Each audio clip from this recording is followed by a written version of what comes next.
Berkati Tuhan, sama-sama saya katakan amin. Silakan duduk Bapak Ibu. Selamat pagi, shalom untuk kita semua. Shalom. Kalau saudara melihat Ibu Irma nggak ada di tempat, dia sedang melayani di satu gereja karena sedang untuk presentasi foto di salah satu gereja di kota ini. Dan ya kita terus doakan bahwa proyek-proyek yang kita kerjakan sebagai satu jemaat untuk memberkati kota kita, memberkati wilayah kita Sumatera Selatan dengan penterjemahan Alkitab itu sungguh-sungguh boleh menjadi berkat bagi banyak orang. Amin. Dan kita tahu bukan hanya penterjemahan Alkitab tapi juga ada lagu-lagu daerah ya, rohani, dan juga ada cerita-cerita ya. Dan puji Tuhan juga kemarin Yobel ikut dalam lomba respirasi se-Asia Tenggara di Jakarta, masuk final 4 besar, dan kemarin mereka dapat juara 1. Beri kemuliaan bagi Tuhan. Ya, itu bagi saya luar biasa. Karena apa? Waktu dia bilang mereka masuk 4 besar itu, lawan-lawan mereka cukup tangguh, ya. Karena UI, UGM aja kalah, saudaraku, sama saingan-saingannya ini. Dan mereka sebenarnya nilainya yang paling bawah dari 4 tim itu. Tapi saya bilang sama dia, jangan khawatir. Kalau kamu persiapkan diri, hasil itu bagiannya Tuhan. Ya, yang penting do the best. Ya, dapatkan pengalamannya. Kalau dapat bisa menang itu bonus. Ya, dan ternyata mereka menang. Ya.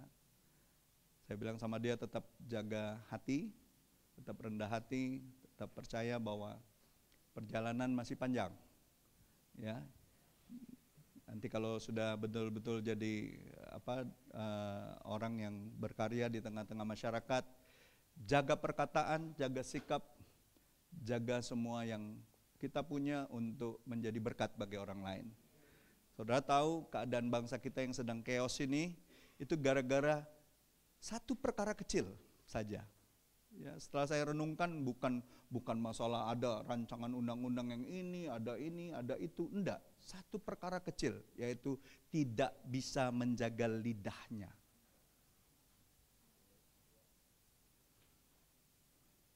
Ya, orang-orang berpikir dia kaya, dia punya jabatan, dia punya backingan, dia punya segalanya. Dan dia bisa merasa dirinya tidak tersentuh oleh siapapun. Tapi ingat, mulutmu adalah harimaumu. Ya, orang-orang tua dulu, apalagi orang Batak selalu bilang, mulutmu harimaumu. Hati-hati. Jaga lidah kita. Coba bilang sebelah-sebelah, jaga lidah kita.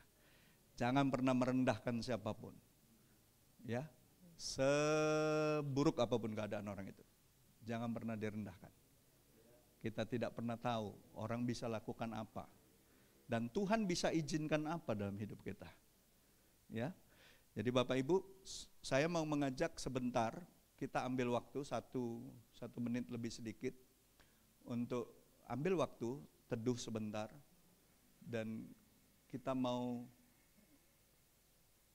waktu ini untuk kita berdoa bagi bangsa kita. Saya minta videonya diputar.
Kiranya kau dapati hati anak-anak-Mu meminta belas kasihan untuk bangsa kami.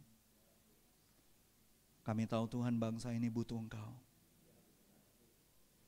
Bangsa ini butuh kebenaran-Mu Tuhan untuk ditegakkan. Belas kasihani kami Tuhan. Belas kasihani kami. Pandanglah kami Tuhan, anak-anak-Mu yang berdiri bagi bangsa ini. Kami minta Tuhan, sekali lagi, anugerah-Mu, anugerah-Mu, anugerah-Mu tercurah atas negeri kami. Dari Sabang sampai Merauke, dari Pulau Rote sampai Sangirta Laut. Lawat Tuhan, pulau demi pulau, kota demi kota.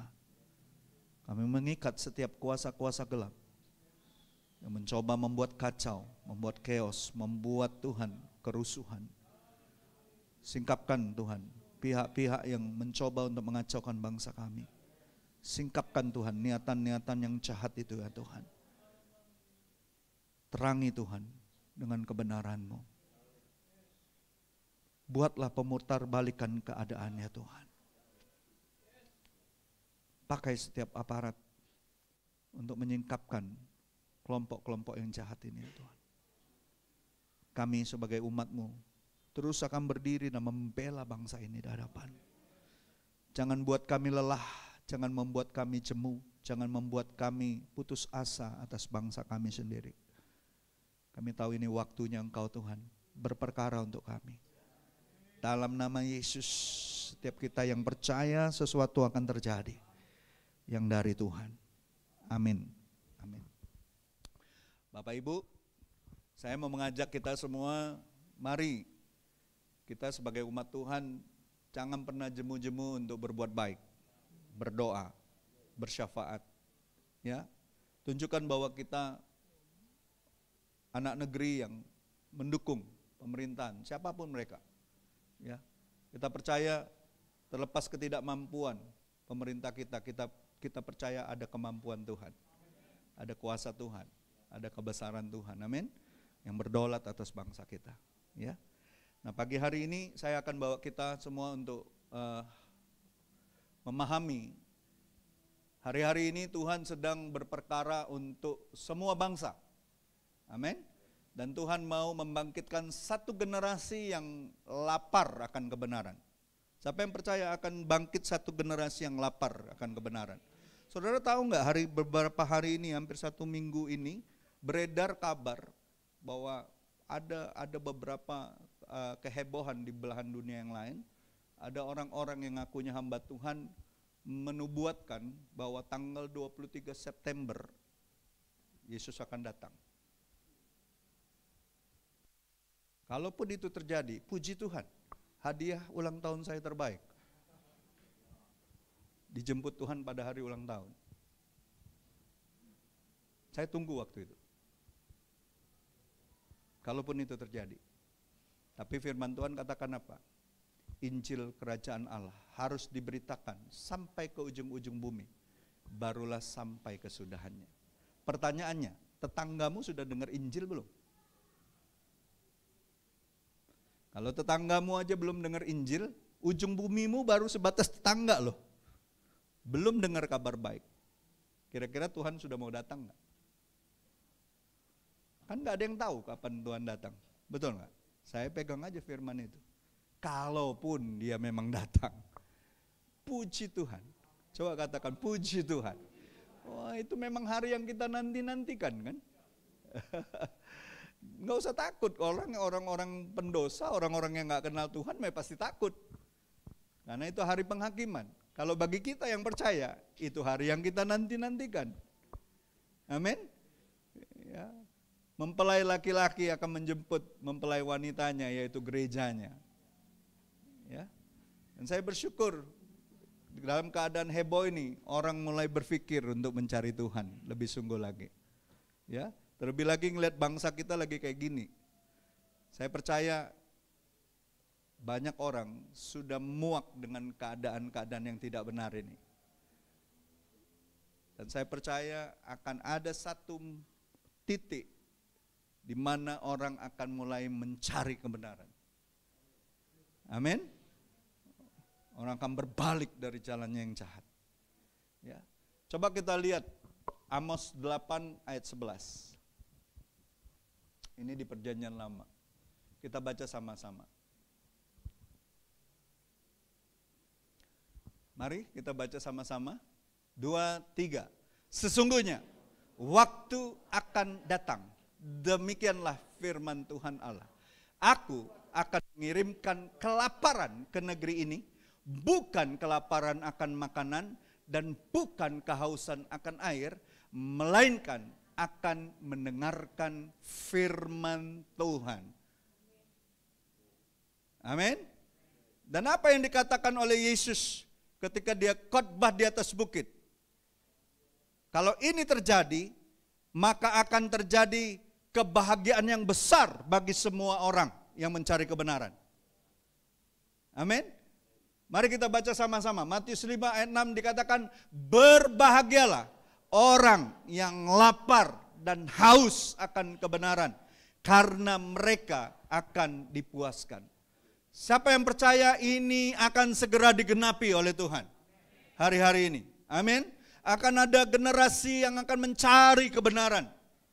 Mereka lapar, mereka haus, bukan tentang makanan lagi, bukan tentang minuman, bukan tentang hal-hal yang dari dunia. Tapi lapar akan kebenaran. Haus akan kebenaran.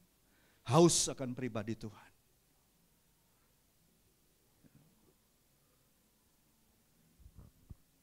Dan saya percaya dalam kehidupan jasmani saja, lapar dan haus itu adalah kebutuhan dasar yang tidak bisa diabaikan. Kalau orang lapar, kalau orang haus, dia akan berlama-lama nggak untuk dalam keadaan itu? Tidak. Tidak akan mungkin. Kalau orang lapar, kalau orang haus, dia tahu itu sesuatu yang tidak bisa diabaikan. Demikian juga dalam perkara-perkara rohani, dalam kehidupan kerohanian kita. Hanya orang-orang yang sungguh-sungguh merindukan kebenaran Allah yang akan mengalami apa? Kepuasan sejati. Hanya orang yang sungguh-sungguh. Saudara kalau nggak sungguh-sungguh sama Tuhan, saudara mau melayani, saudara sudah diberkati dengan pasangan hidup, pekerjaan yang baik, selalu saja masih ada ketidakpuasan di dalam hatimu. Nggak akan pernah puas. Selama yang kau kejar bukan pribadi Tuhan, ada saja yang membuat kau nggak puas.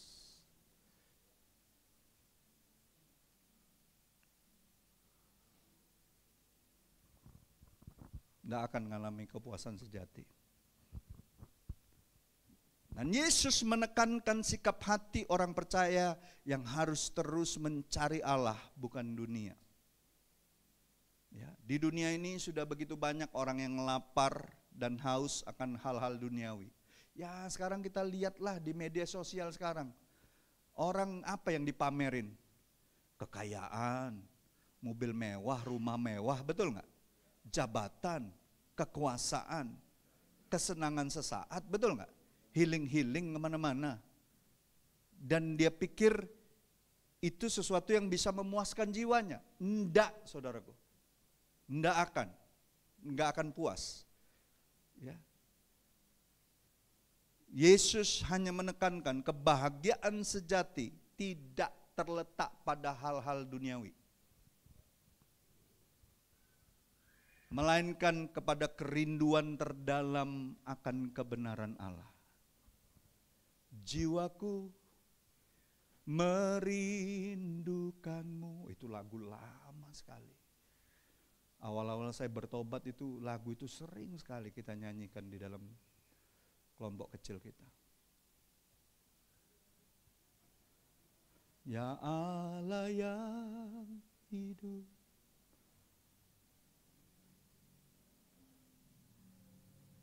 jiwaku haus akan Engkau. Dan saya ingat waktu kasih mula-mula kita haus sama Tuhan. Nggak ada yang lebih memuaskan daripada waktu berada dalam hadirat Tuhan. Nggak ada. Tapi lambat laun kita mulai sibuk teralihkan dengan kerjaan, dengan bisnis, dengan uang, dengan mainan-mainan berkat-berkat Tuhan. Lalu kita mulai terjadilah yang namanya pembiasaan. Biasa baik. Hadirat Tuhan sudah jadi seperti biasa. Ibadah jadi seperti biasa. Kelompok sel jadi seperti biasa. Tidak lagi ada sesuatu yang betul-betul memuaskan jiwamu. Hati-hati. Ya. Sesuatu yang kita sudah anggap biasa, apalagi itu perkara-perkara rohani, itu yang membuat hati kita jadi dingin, kasih kita jadi dingin.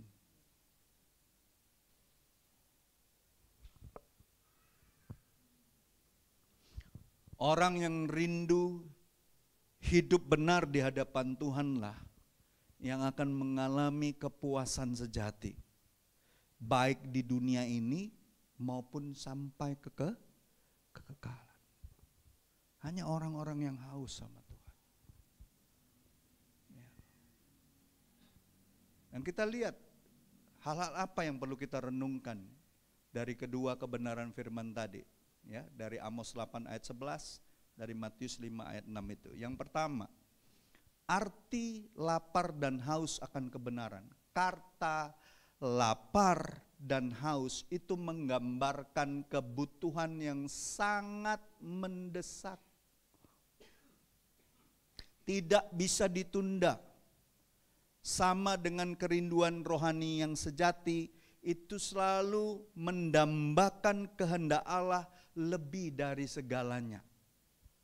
Yang kita cari itu selalu keinginan untuk melakukan kehendak Allah.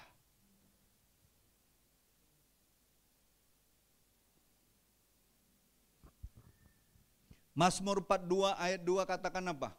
Jiwaku, itu tadi, lagu tadi itu diambil dari ayat ini.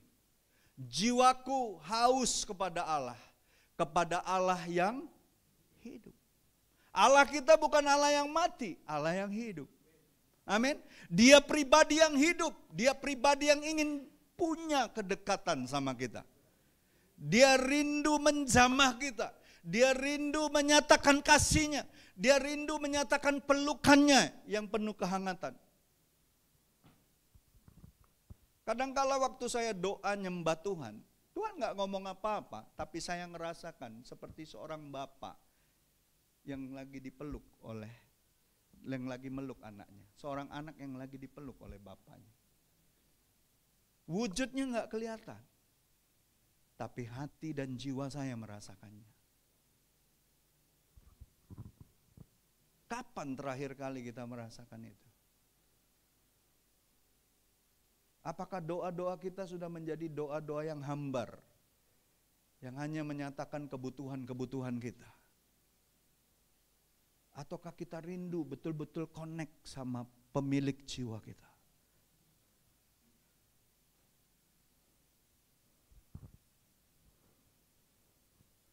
Yesaya 55 ayat 1 katakan, hai semua orang yang haus, marilah dan minumlah. Artinya apa? Lapar dan haus adalah gambaran kerinduan yang dalam dan harusnya terus menerus. Enggak berhenti di satu titik. Ada orang bangga sekali ngomong, oh dulu saya bisa doa puasa, oh dulu saya bisa ngalamin hadirat Tuhan, oh dulu kalau saya doa saya dengar suara Tuhan. Sekarang bagaimana? Sekarang gimana? Tuhan tuh enggak suka dengan kita bangga dengan masa lalu. Karena yang terbaik itu masih ada di depan.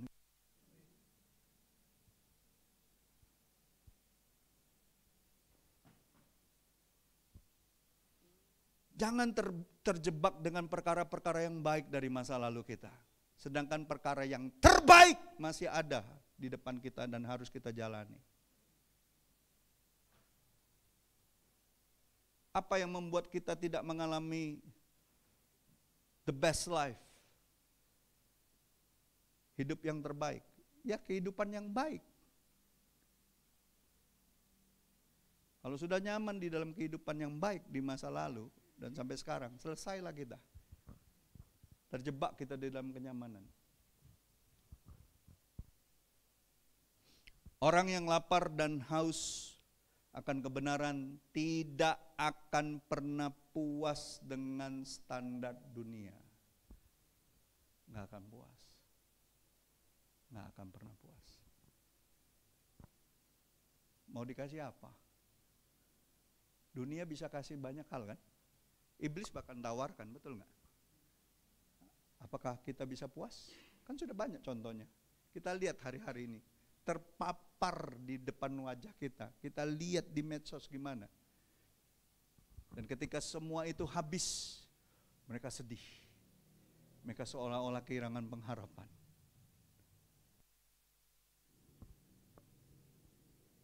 Tapi kita tahu di dalam Alkitab ini ada cerita orang kehilangan segalanya. Anaknya 10 mati, hartanya habis, sakit penyakit mendatangi tubuhnya. Istri mengatainya, teman-teman datang bukan untuk menghibur, tapi untuk menyatakan kesalahan-kesalahannya. Tapi tidak ada satupun perkataan dari mulutnya menghujat Allah. Dia cuma mengatakan, aku lahir telanjang, pulang telanjang, terpujilah nama Tuhan.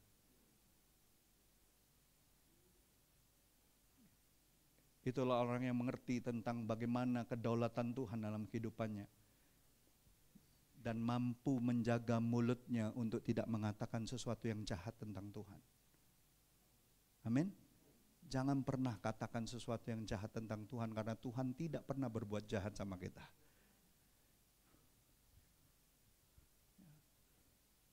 Pagi hari ini, mari kita kembalikan hati kita sama Tuhan. Mau nggak kita haus dan lapar terus menerus sama Tuhan? Kita jaga terus kasih mula-mula kita sama Tuhan. Amin. Jangan sampai kehilangan kita rasa lapar, rasa haus akan Tuhan. Ya, kebenaran itu bukan sekedar konsep moral. Ya, kebenaran itu adalah pribadi Yesus itu sendiri. Makanya Yesus katakan, akulah jalan, kebenaran dan kehidupan. Dialah pribadi yang membawa kita kepada kebenarannya. Tidak ada pribadi yang lain.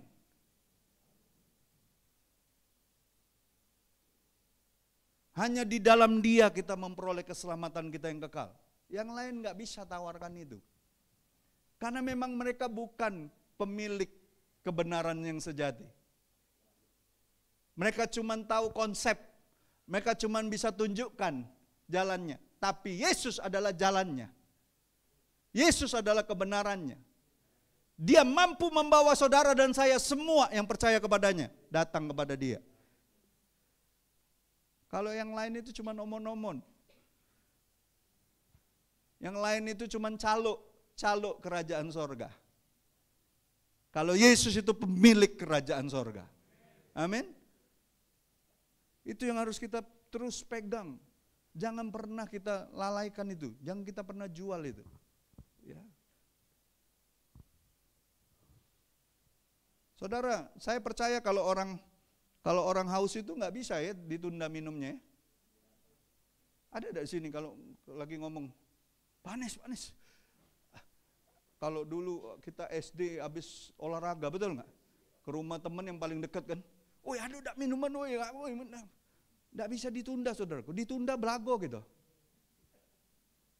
Berantem kita pasti sama teman kita. Ya, sayangnya orang Kristen nggak jaga lagi rasa haus itu. Dia pikir dengan banyak uang, dengan banyak jabatan, dengan banyak hal keberhargaannya di situ. Dahaganya bisa hilang. Tambah haus. Kata Yesus, kalau kau minum dari air ini, kau makin haus. Tapi kalau kau minum dari air yang akan kuberikan, kau gak akan pernah haus lagi. Nah, saudara mau cari yang mana sekarang? Sesuatu yang tidak akan pernah haus lagi itu berbicara sesuatu yang kekal dari Dia.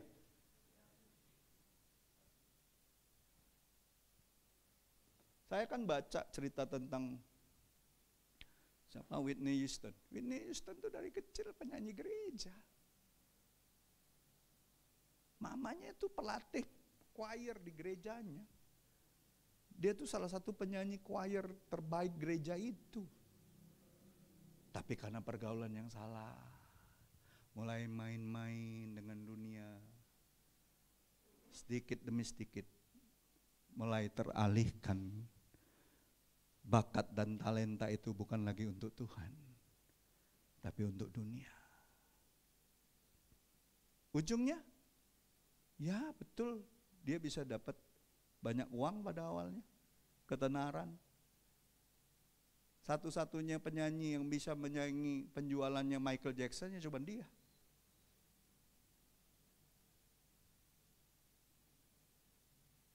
Tapi apa yang terjadi?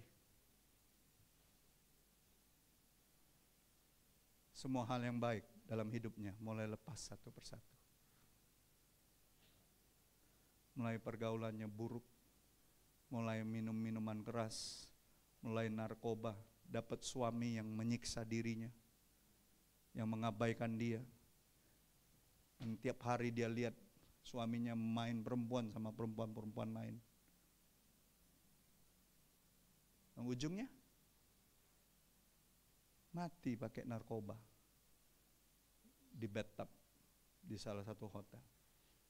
Saya baca kisah dia tuh berurayan air mata. Bagaimana mungkin ya orang yang dididik di rumah Tuhan. Tapi Tuhan kasih tahu, itulah harga yang harus dibayar ketika kau menggantikan kebenaranku dengan tawaran dunia.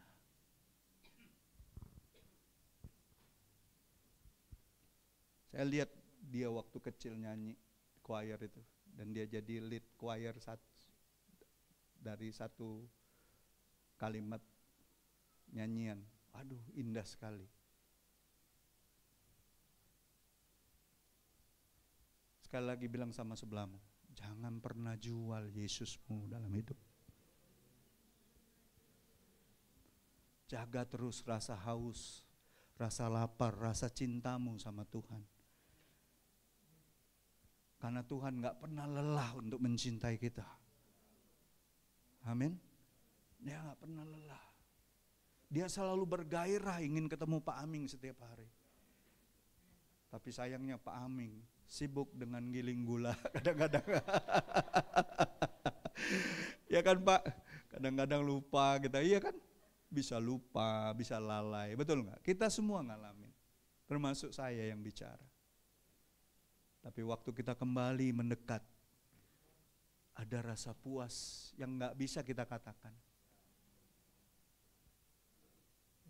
Dan tidak bisa ditawarkan oleh siapapun itu. Ya. Orang yang haus akan Tuhan tidak bisa menunda untuk nyari Dia. Amin? Gak bisa. Sama kayak orang haus gak mungkin tunda dia minum. Orang yang haus sama Tuhan gak mungkin nunda cari Tuhan. Gak bisa dia, gak bisa. Ya. Kebenarannya yang Alkitab katakan, ya, bahwa kalau orang yang haus dan lapar akan Tuhan itu, dia pasti hidup sesuai dengan kehendak Allah.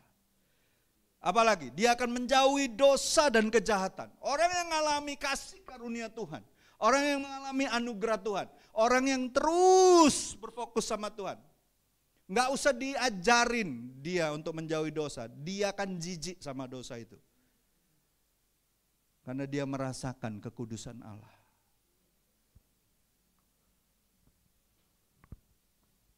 Dia tidak akan tukar kebaikan Tuhan itu. Dia akan mengambil keputusan yang selalu berdasarkan takut akan Tuhan. Pertimbangannya apa? Waktu ditawarin dosa, kesenangan sesaat. Pertimbangannya apa? Aku enggak jual kebenaran yang mahal ini untuk yang murahan ini. Murah. Dunia ini menawarkan sesuatu yang murah, yang sementara. Sedangkan yang kau punya itu kekal dan mahal. Harganya nyawa. untuk tebus kita itu. Bilang sama sebelahmu, jangan jadi orang Kristen murahan. Sedikit-sedikit dijual kebenaran itu. Gak apa-apa, dikit ini kok, pengen tahu aja. Pengen tahu terus, ujung-ujungnya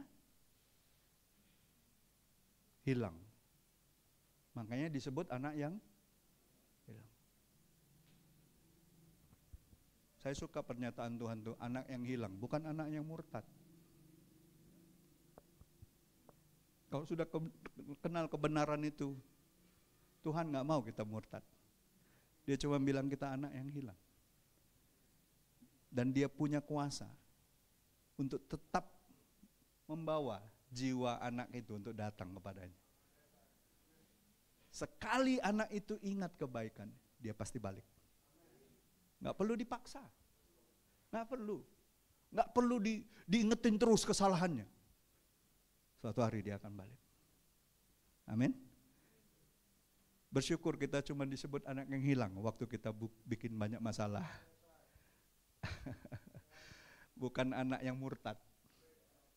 Cuma tetangga sebelah yang ngatain kalau orangnya hilang murtad. Kalau kita anak yang hilang. Ya, hari-hari ini juga banyak bapak yang hilang.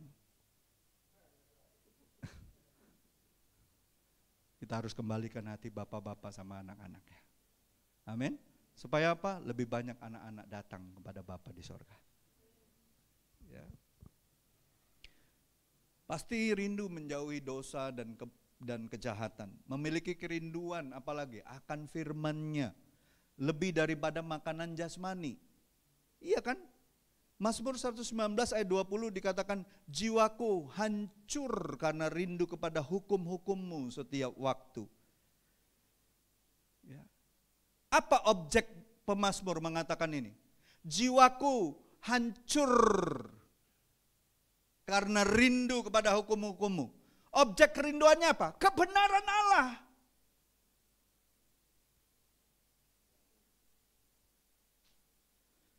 Kebenaran itu bukan konsep. Kebenaran itu pribadinya Allah itu sendiri loh.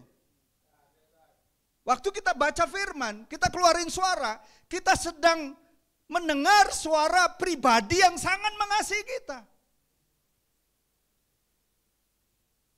Walaupun itu suara kita yang kita keluarin. Tapi yang kita katakan itu kan firman Tuhan.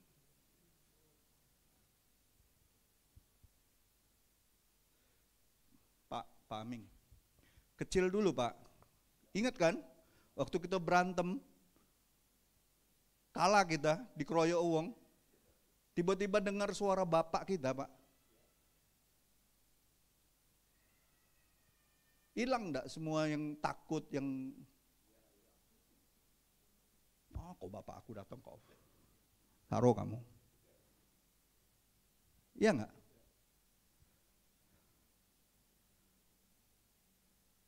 Tadinya kan musuh-musuh kita bilang apa?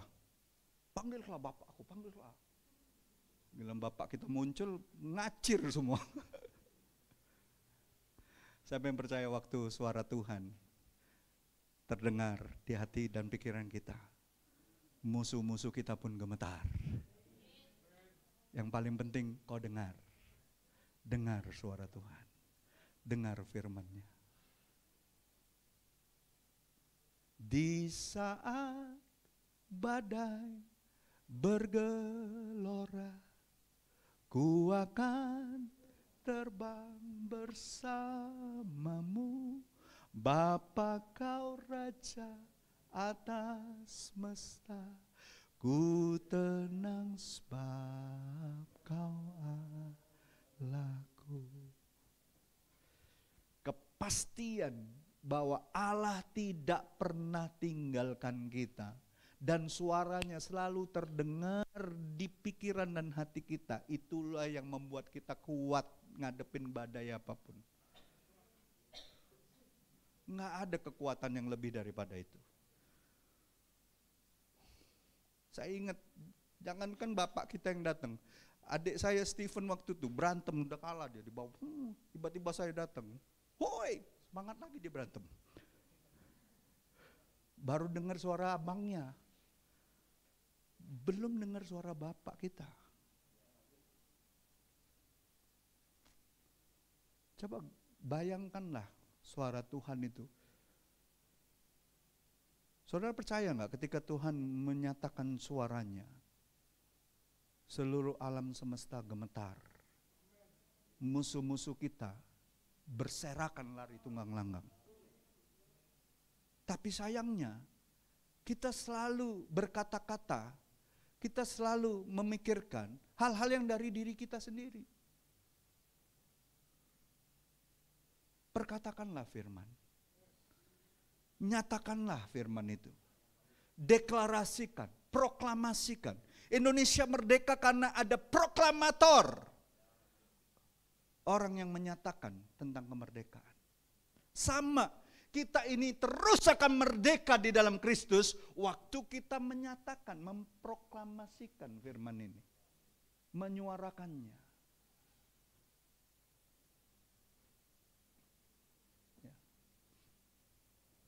Jadi Bapak Ibu, dunia menawarkan makanan rohani yang palsu. Ya, kesenangan sementara, harta, popularitas, pengakuan, panggung-panggung ditawarkan oleh dunia ini. Tetapi Yesus berkata, yang harus kita rindukan adalah kebenaran Allah, yaitu hidup sesuai dengan firman dan kehendaknya. Orang percaya itu dipanggil untuk menjadikan kebenaran Allah atau firman-Nya itu makanan dia sehari-hari. Manusia hidup bukan dari roti saja, kata Tuhan, tapi dari setiap firman yang keluar dari mulut Allah. Itu dimaksudkan oleh Tuhan untuk kita mengerti bahwa kita butuh itu setiap hari. Nggak bisa tidak. Ya. John Stott mengatakan gini, bahwa lapar dan haus akan kebenaran bukanlah kerinduan terhadap kebenaran moral atau sosial semata, tetapi kerinduan untuk hidup benar di hadapan Allah. Dia menulis, kerinduan terdalam, seharusnya ini loh, kerinduan terdalam orang Kristen sejati adalah bukan untuk sukses dan kenyamanan, tetapi untuk menjadi seperti Kristus dan hidup sesuai dengan kehendaknya. Itu tujuan utama kita. Saya nggak akan ngajarkan kekristenan itu berbicara tentang kita pasti diberkati, kita pasti sehat, kita harus siap pikul salib sangkal diri. Kalaupun kita nggak sembuh, tapi mulut kita tetap memuliakan Tuhan. Kalaupun kita harus menderita, tapi bila kita menderita karena kebenaran. Bukan karena kebodohan. Bukan karena kelakuan kita yang nggak benar. Kebenaran itu yang akan memerdekakan kita. Itu yang pertama. Yang kedua, teladan orang yang lapar dan haus akan kebenaran. Siapa orang-orang itu? Di Perjanjian Lama kita tahu dan kita kenal, namanya Daud. Mazmur 63 ayat 2 katakan apa? Jiwaku haus kepadamu, tubuhku rindu kepadamu. Daud itu kurang apa sih? Gagah udah gagah. Nggak ada raja yang berani lawan dia. Perang adu tentara sama tentara nggak berani. Apalagi sikok lawan sikok. Nama besar dia itu sudah mendahului. Orang dengar aja, wah jangan lawan Daud. Dia masih kecil, ditanganinya uang 3,5 meter itu. Masih kecil. Napa uang? Hotel balaknya. Itu kan bakso Palembang kan? Goliat itu 3,5 meter. Nyabut pohon kelapa tangan sikok bae dia. Bukan nyabut kelapa. Pohon-pohonnya dia cabut tangan sikok. Mata tombaknya itu 1,76 kalau nggak salah. pernah ditemukan mata tombak dia itu. Bukan tombaknya ya, mata tombaknya. Bayangin lebih tinggi dari badan saya mata tombak itu. Kalau kena badan, beladuonian itu. Asli beladuo. Ya, bukan caong Plembang, sikok bagi duo. Beladuo kalau ditombak. Kan ditombak kan. Daud itu kan dilempar kan pakai lembing kan. Saya bisa bayangin Daud pas ngeliat tombak itu ngarah ke dia tuh. Mungkin dalam hati kecil, mati ini. Tapi Tuhan bilang apa? Bergeser dikit baik kau tuh, ngelak kan. Nggak kena. Kan dia nggak mundur. Dia kan nggak mundur. Baca nggak saudara? Nggak ada dia mundur. Dia maju sambil muter itu, ali-alinya itu. Bukan betetan Pak. Pakai diomongin Daud oleh guru sekolah minggu, bawa ke tapel. Bukan, itu ali-ali yang diputer itu. Dan memang kalau yang memang mahir melakukan itu, kalau dia lempar kena kepala orang, mati, beneran mati loh. Tapi ini kekuatannya, kita harus percaya itu kekuatan dari Allah. Mungkin dia pakai ketopong itu si Goliat itu. Cak mana bisa kena tempat di tengah jidatnya itu? Pakai kekeran merek apa itu? Belum ada kekeran.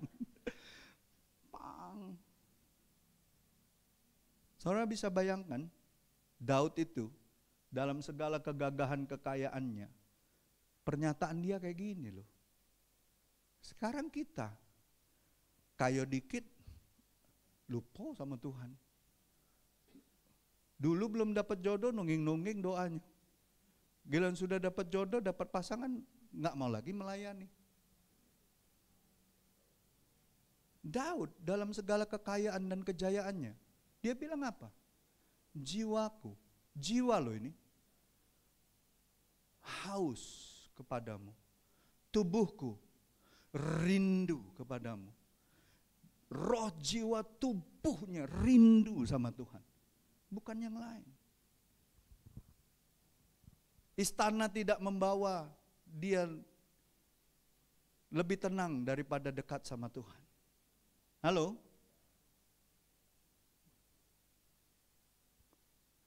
Bukan kenyamanan yang dicari Daud. Daud terus mencari Allah. Makanya tidak heran Allah memberikan dia gelar orang yang berkenan di hatiku. Amin. Tuhan mau, saudara mau dapat gelar apa di dunia ini? Tuhan itu cuma punya satu gelar. Kau berkenan gak di hatiku? Kalaupun kau bisa bikin banyak mujizat di dalam pelayananmu, kalau kau gak punya hubungan sama Tuhan, Tuhan bilang aku gak kenal kamu. Untuk apa?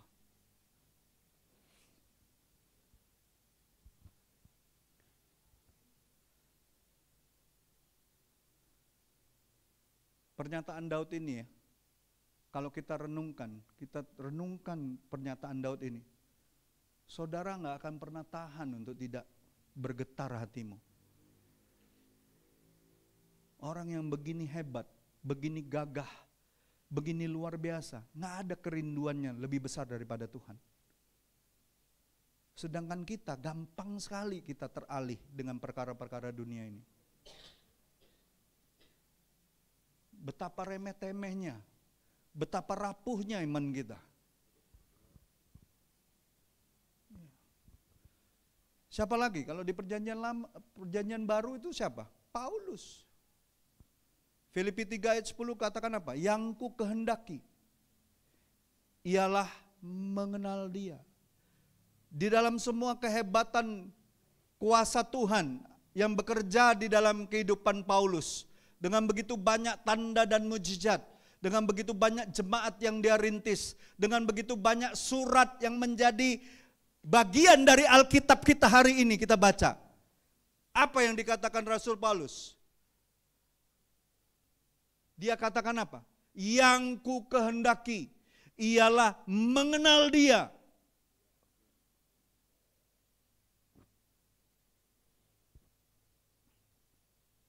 Sekarang kita baru kenal wong besak dikit bae lah, cak kegagahan kita. Tuhan itu senang kalau ada seseorang yang betul-betul mengenal Dia dan mengandalkan Dia.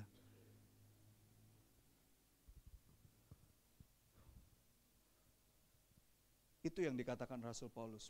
Paulus itu meninggalkan segala keuntungan duniawi demi untuk mengenal Kristus lebih dalam.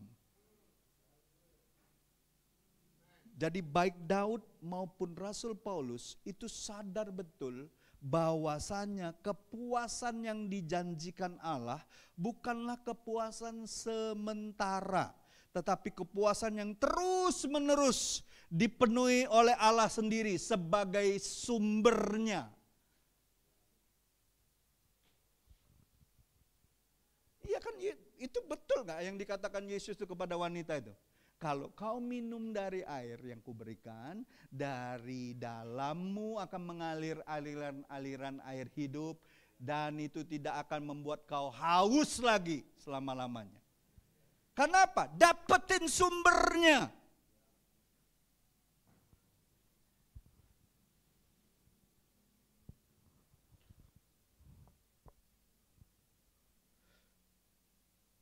Bersukacitalah karena Tuhan, maka Dia akan memberikan apa yang diinginkan hatimu.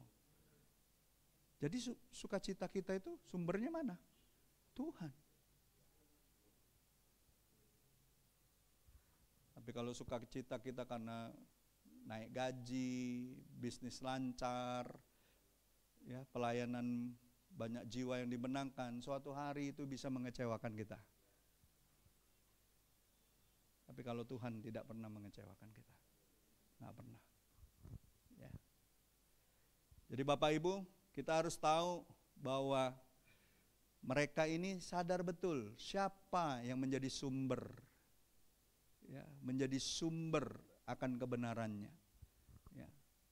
Dan yang terakhir, janji Tuhan bagi orang yang haus dan lapar kan ada janjinya. Janjinya apa?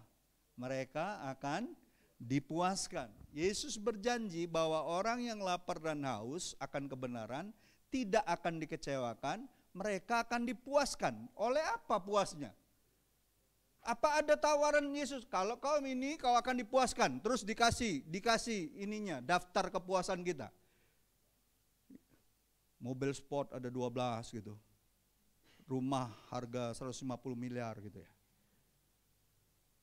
Nggak ada itu. Nggak ada di daftar list itu. Kepuasannya, saudara nanti bisa renungkan sama-sama. Kepuasannya apa? Waktu kita haus dan lapar akan Tuhan, kepuasan kita apa? Kehadiran Allah itu sendiri. Yohanes 6 ayat 35 katakan apa? Akulah roti hidup, barang siapa datang kepadaku, dia tidak akan lapar lagi.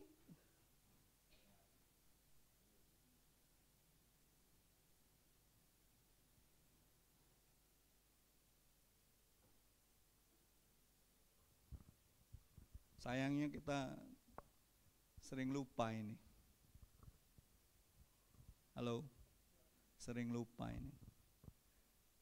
Ya. Seorang hamba Tuhan, Martin Lloyd-Jones katakan ini. Orang yang sungguh-sungguh lahir baru, tidak puas dengan agamanya, tidak puas dengan tradisinya, atau perbuatannya, ia lapar akan Kristus dan kebenaran Injil.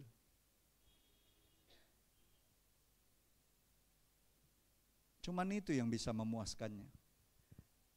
Dia berkata, kekristenan bukan pertama-tama tentang apa yang kita lakukan, tetapi tentang apa yang kita rindukan.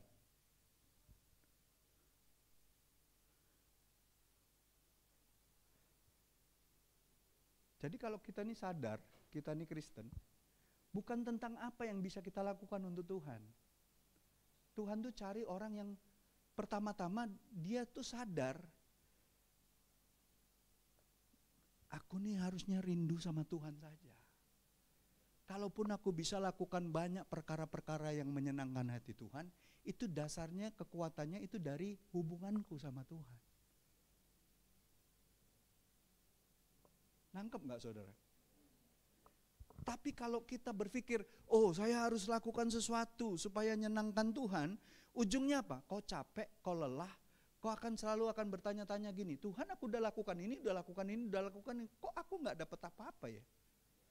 Kok tambah susah hidupku? Kok kayaknya masalah gak habis-habis?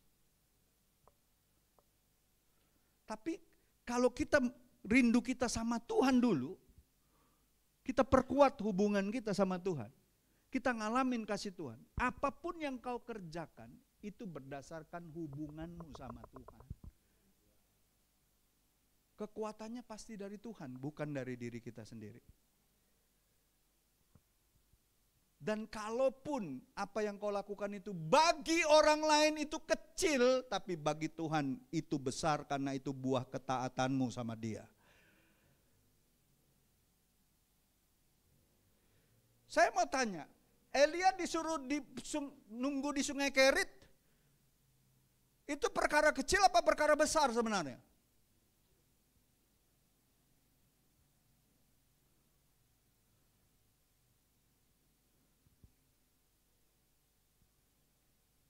Suruh nunggu loh.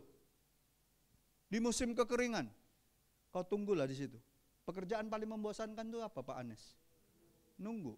Lama enggak nunggunya dia? 3,5 tahun ya. Ini nunggu sejam baik Pak Krisna, nunggu rekanan sejam enggak datang-datang. Wah, mati pergi sana wong ini. Ini Tuhan suruh tunggu.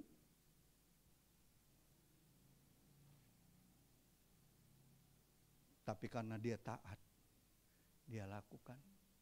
Maaf ya anak-anak muda ya, banyak yang ngomong sama saya kayak gini, Pastor saya rindu dipakai Tuhan.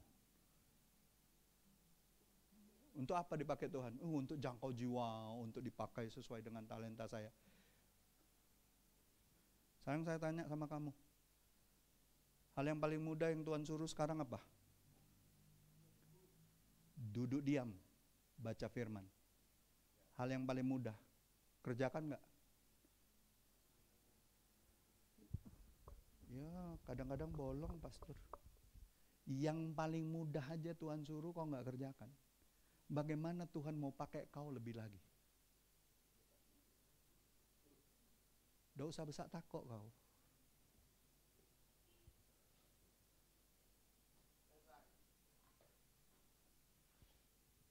Aku akan jadi orang yang membawa pengaruh, influencer. Kan itu kan cita-citanya kebanyakan anak-anak muda. Kau duduk diam aja, baca firman, nggak mau. Yang paling mudah loh Tuhan suruh. Nggak disuruh berantem kayak lawan Goliat. Nggak suruh Tuhan. Kau duduk diam, renungkan firman-Ku, dapati isi hatiku. Mau nggak? Soal kau dipakai atau tidak, itu waktunya Tuhan. Mungkin bukan sekarang, mungkin nanti.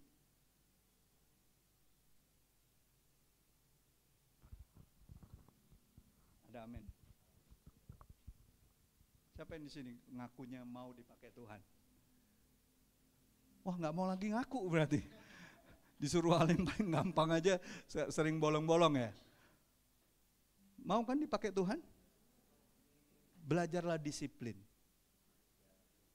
Disiplin dengan perkara yang kecil sekali kelihatannya.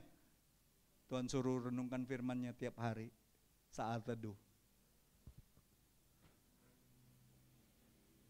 Gak usahlah berpikir terlalu jauh. Mau Tuhan akan pakai saya luar biasa. Saya kan punya banyak talenta.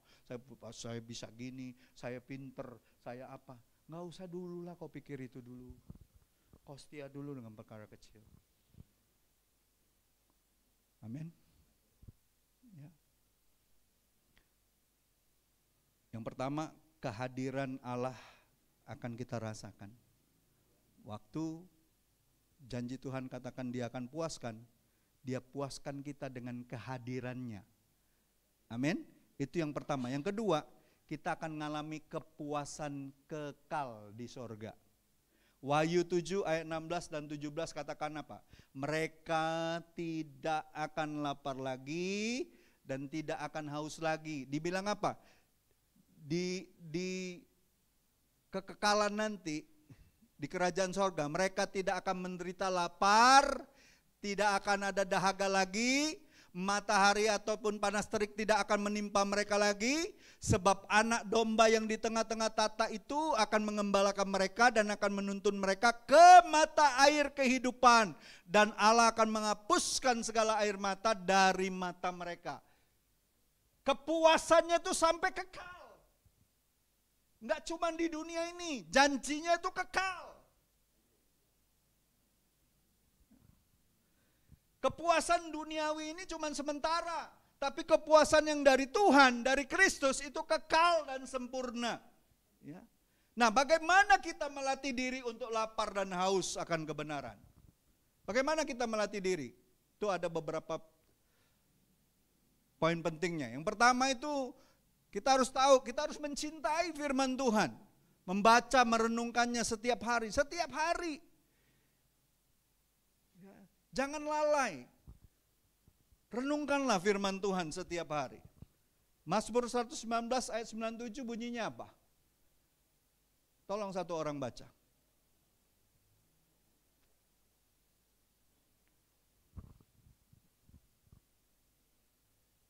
Kalau mau tetap haus dan lapar akan Tuhan, dan Tuhan jadi sumber kita sepanjang masa, pertama itu firman Tuhan, renungkan. Ya, jadikan itu pegangan hidup kita, jadikan itu dasar kehidupan kita. Tolong satu orang yang sudah ketemu silakan dibaca.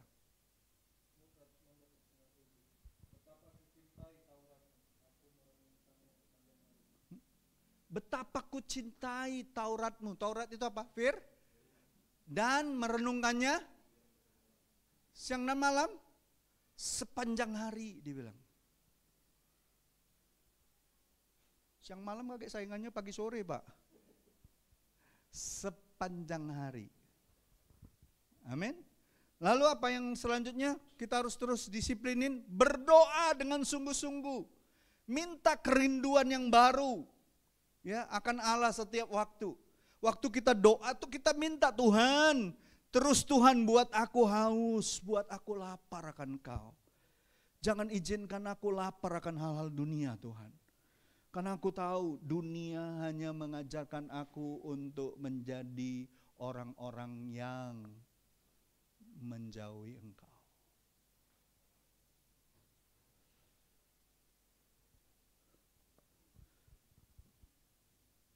Dan ini yang nomor 3, ini yang seringkali jadi masalah kebanyakan orang Kristen, hidup kudus.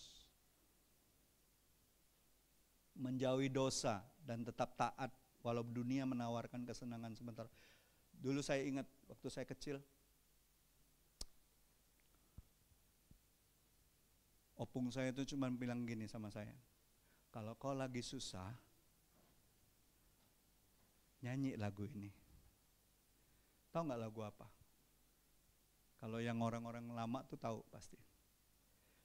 Tuhan Yesus pasti buka jalan. Tuhan Yesus pasti buka jalan. Kalau ku hidup suci, tidak turut dunia, Tuhan Yesus pasti buka jalan.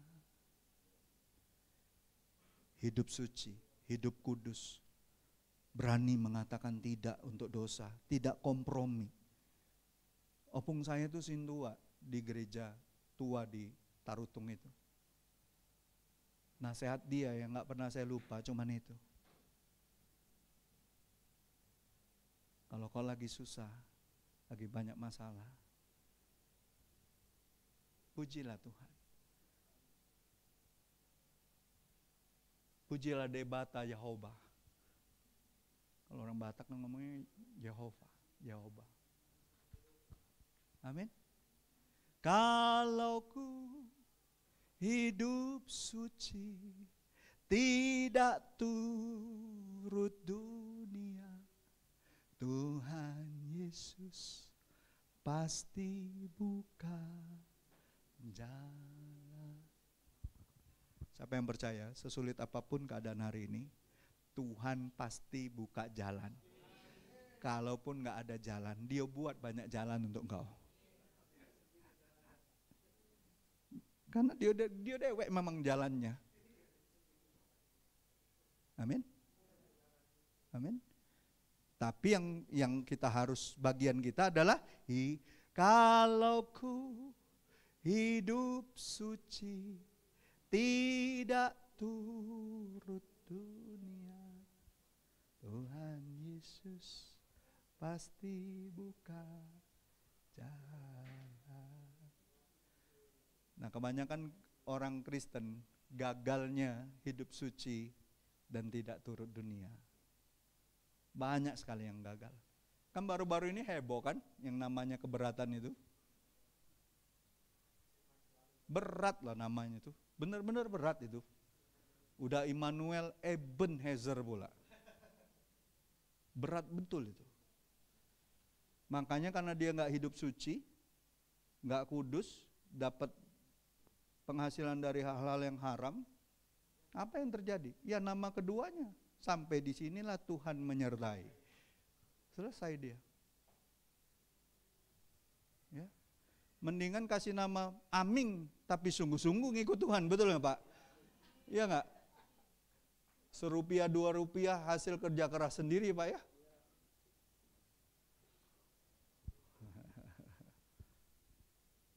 Siapa yang percaya kalau orang kita hidup kudus, tidak turut dunia, masalah apapun Tuhan pasti buka jalan.